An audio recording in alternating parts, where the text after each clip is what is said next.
Have you ever craved a food you have never eaten before? Because that's exactly what is happening to me today. I didn't even know what this food tastes like, but for some reason, I've been craving it so much. Maybe it's just one of those random cravings. So today I decided to stop thinking about it and just make it myself. Honestly, I'm a little bit nervous because this is my first time trying it. I'm not even sure if I'm doing everything the right way, but we're going to figure it out together. First, I'm getting all my ingredients ready. Some of those things I've used before. Now I'm starting the cooking process. The smell already coming from this kitchen is actually making me more excited. I'm really hoping this turn out well because my cravings have been serious, so at this point all I can do is to trust the process and hoping everything comes together nicely. On this episode we have two delicious recipes, Asun recipe and Asun yam recipe. Honestly, when I try something new in the kitchen, I like to take my time and enjoy the process. It isn't just about the food, it's also about the experience. Sometimes trying something new in the kitchen can turn out better than you expect. If you stay this long, thanks for trusting my recipe. Just trust the process and you will love the outcome. We are keeping everything simple and see how everything comes together.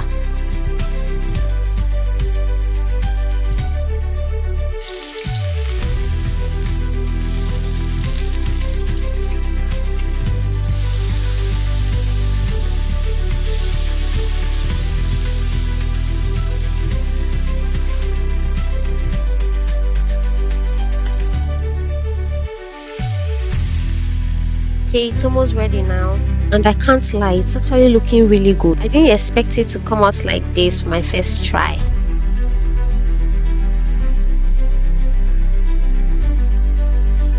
Now it's time for the real moment, the taste test. Let's see if this food I've been craving without ever testing it is actually worth it.